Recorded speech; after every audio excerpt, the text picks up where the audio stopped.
Dear students, आप सभी 8 class के विद्यार्थियों का हमारे आप यूट्यूब चैनल स्टडी विथ विकास पाठक में स्वागत है। और आज हम लोग डिस्कस करने वाले हैं साइंस का ऑब्जेक्टिव क्वेश्चन, जो आप सभी का एग्जाम जो आने वाला है अब 13 या 12 अप्रैल को जो डिसाइड किया गया है जैक की तरफ से। तो उसका मॉडल सेट निकल गया है और यहाँ पर साइंस का हम लोग आज पूरा 50 क्वेश्चन देखने वाले हैं। मैक्सिमम मार्क्स आपका जो 50 होगा और क्वेश्चन भी आपका 50 होगा, ठीक है। और सारे क्वेश्चन आपके बहुविकल्पीय होंगे, यानी ऑब्जेक्टिव टाइप के होंगे। और इसके लिए आपको 4 ऑप्शन दिया जाएगा, ठीक है। 4 ऑप्शन, हर क्वेश्चन जो है वो 1-1 मार्क्स का है। और यहाँ पर कुछ इंस्ट्रक्शन आप लोग पढ़ लीजिएगा यहाँ पर, तो टाइम नहीं गवाते हुए इसको स्टार्ट करते हैं। यह है साइंस का क्लास 8 का मॉडल क्वेश्चन, ठीक है। मॉडल क्वेश्चन साइंस का क्लास 8 का। तो चलिए वीडियो को स्टार्ट करते हैं। सबसे पहला सवाल है कि भारत में प्रोजेक्ट टाइगर कब शुरू किया गया था। भारत में प्रोजेक्ट टाइगर कब शुरू किया गया, तो वो था 1972 और 73 के बीच में, ठीक है। 1972 और 73 के बीच में। आगे सर्वप्रथम कोशिका की खोज किसने की, तो बच्चा बच्चा भी इसको जानता है। कोशिका की खोज रॉबर्ट हुक ने किया था सबसे पहले। दो तीसरा नंबर जो है, तीसरा नंबर सवाल यहाँ पर होगा तीसरा नंबर सवाल होगा, एक मुलायम धातु जिसे चाकू से आसानी से काटा जा सकता है, तो वो सोडियम है। 3 का हो जाएगा सी। चौथा है कि निम्नलिखित में से कौन सी ऐसी धातु जिसके विद्युत लेपन के द्वारा किसी वस्तु की चमक को बढ़ाया जा सकता है, ठीक है। तो विद्युत लेपन करने के बाद जब हम उसका चमक को बढ़ा देंगे तो वो लग रहा है कि क्रोमियम होना चाहिए, ठीक है। क्रोमियम या तो फिर एल्यूमिनियम, इसको आप एक बार अच्छे से चेक कर लीजिएगा।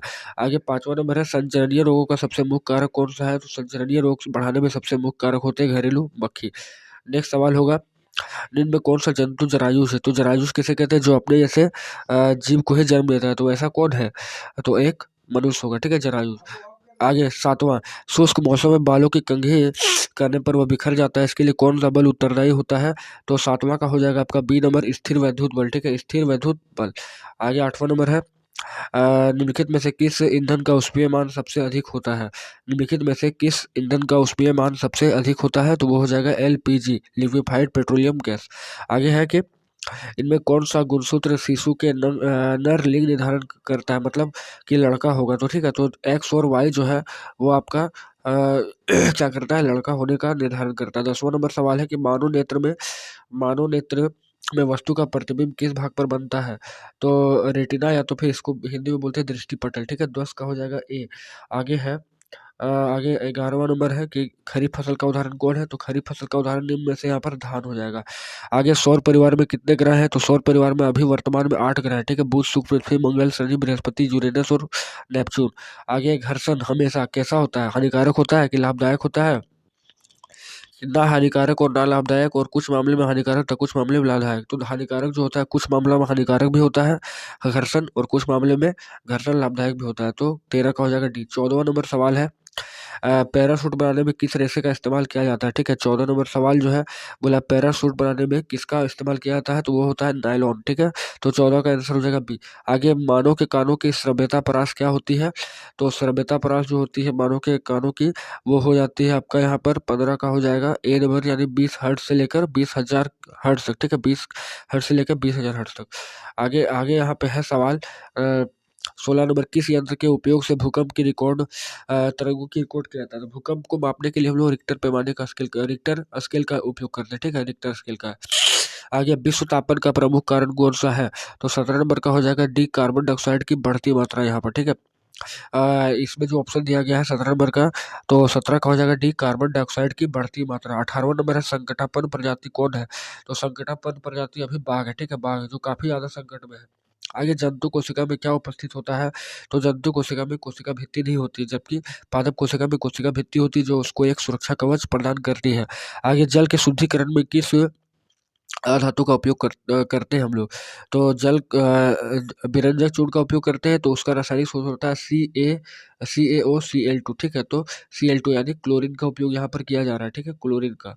कोई दिक्कत है यहाँ पे दोस्तों आप लोग को, तो क्लोरीन का उपयोग हो जाएगा, तो 20 का हो जाएगा बी। आगे है 21वां, विश्व के पहले प्रतिजैविक का नाम, ठीक है। पहले प्रतिजैविक का नाम जो यहाँ पर है वो पेनिसिलिन खोजा गया था, पेनिसिलिन। आगे है 22वां नंबर कि पानी में हाइड्रोजन एवं ऑक्सीजन का अनुपात क्या होता है, तो पानी का जो सूत्र होता है वो होता है H2O। तो यहाँ पर जल का 2 अणु होता है और ऑक्सीजन का 1 अणु होता है, ठीक है। तो जल का 2 अणु और ऑक्सीजन का 1 अणु। 23वां नंबर सवाल होगा, कि निम्नलिखित में से कौन द्विखंडन द्वारा जनन करता है, द्विखंडन द्वारा कौन करता है, अमीबा, ठीक है, अमीबा। 23 का हो जाएगा सी।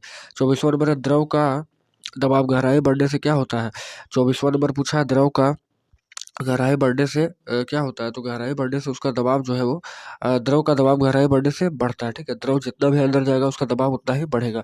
आगे ईंधन की ऊष्मीयमान का मात्रा, तो केजी केजी या तो फिर केजे या तो फिर केजे प्रति केजी, ठीक है। तो 25 का हो जाएगा सी। आगे 26वां कि किशोरावस्था की उम्र क्या होती है, तो किशोरावस्था की उम्र जो हो जाएगी वो 11 से लेके 19 वर्षों तक। आगे सामान्य नेत्र के द्वारा पढ़ने के लिए सर्वाधिक सुविधाजनक दूरी तो 25 सेंटीमीटर होती है सर्वाधिक, उसके उसके सामने लाकर और उसके दूर भी ले जाकर नहीं पढ़ना चाहिए। और दूर बिंदु इसका क्या होता है, दूर बिंदु जो होती है वो अनंत होती है, ठीक है। आगे नेक्स्ट है कि फूलों फूलों फलों और सब्जियों का बड़े पैमाने पर उत्पादन करना क्या कहलाता है, तो हॉर्टिकल्चर कहलाता है, ठीक है, हॉर्टिकल्चर। आगे किस ग्रह को प्रभात तारा या संध्या तारा कहा जाता है, ठीक है, यानी कि इवनिंग स्टार या मॉर्निंग स्टार, तो उसको हम लोग बोलते हैं शुक्र। शुक्र को बोलते हैं भोर का तारा और सांझ का तारा भी शुक्र को, और शुक्र जो है पृथ्वी की जुड़ाव बहन कहलाती है। नेक्स्ट है 30 नंबर, किस आकृति की वस्तु पर तरल घर्षण कम होता है, ठीक है। तो 30 का हो जाएगा वर्गाकार। वर्गाकार पर तरल घर्षण जो होता है वो कम होता है। 31वां है पदार्थ जो प्राकृतिक प्रक्रिया जैसे जीवाणु के द्वारा अपघटित हो जाते हैं उसे क्या कहते हैं हम लोग, तो जो अपघटित हो जाएगा, अपघटित यानी डिकम्पोज हो जाएगा, उसे हम लोग बोलेंगे जैव निम्नीकरणीय, जैव निम्नीकरणीय, ठीक है, बायोग्रेडेबल, बायोग्रेडेबल। आगे ध्वनि की प्रबलता किस आयाम पर किस कारक पर निर्भर करती है, तो ध्वनि की प्रबलता जो है वो आयाम पर निर्भर करती है, ठीक है। 32 का हो जाएगा बी। 33वां विपरीत आवेशों के बीच का प्रतिक्रिया क्या होता है, तो विपरीत आवेश यानी एक प्लस करेगा और एक माइनस करेगा, ठीक है।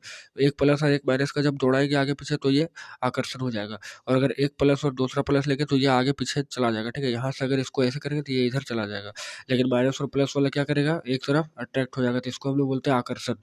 और अगर एक ही तरफ भागने लगेगा तो उसको बोलेंगे प्रतिकर्षण। 34वां हरित गृह प्रभाव और वैश्विक तापन के लिए मुख्य रूप से उत्तरदायी कौन सी गैस है, तो यहाँ पर दिया गया कार्बन डाइऑक्साइड है या तो फिर मीथेन है, तो दोनों है, ठीक है, कार्बन डाइऑक्साइड और मीथेन दोनों, तो इसका हो जाएगा 34 का सी। आगे वह पुस्तक जिसमें सभी संगठनापन प्रजातियों का रिकॉर्ड रखा जाता है वो क्या कहलाता है, तो ऑप्शन दिया blue data book, green data book, yellow data book की रेड डाटा बुक। तो जो जिसमें संगठनापन प्रजातियों का जो रिकॉर्ड रखते हैं ना उसको बोलते हैं हम लोग रेड डाटा बुक, ठीक है, रेड डाटा लिस्ट।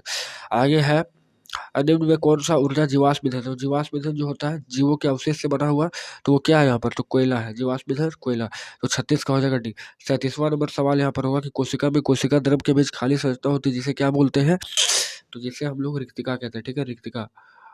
आगे है 38वां, कौन सी अधातु कमरे के ताप पर वायु के साथ अभिक्रिया करती है, तो वो हो जाएगी पारा, ठीक है, पारा। नेक्स्ट सवाल 29वां, किण्वन की प्रक्रिया की खोज किसने की, तो किण्वन का जो किया गया था वो लुई पास्चर के द्वारा किया था। 39 का डी नंबर। 40वां, जब चालक विलयन में विद्युत धारा प्रवाहित की जाती है तो तब विलयन के रंग में परिवर्तन होता है, यह किसको दिखाया जाता है, जब चालक विलयन में विद्युत धारा को प्रवाहित करते हैं तो विलयन का रंग जब बदलने लगता है तो उसे हम लोग बोलते हैं विद्युत धारा का रासायनिक प्रभाव, यानी 40 का हो जाएगा ए। 41वां नंबर सवाल होगा, विश्व में सर्वप्रथम एक भेड़ का क्लोन विकसित किया गया, इसका नाम क्या था, तो मेरे ख्याल से इसका चार्ली या सिम्बिया हो जाएगा, तो ज़्यादा उम्मीद है कि सेम्बिया होना चाहिए। 41 का डी। आगे 42, तरल तरल है, तो तरल क्या होता है, तो द्रव और गैस दोनों भी तरल हो सकता है कभी कभार। 42 तो हो गया।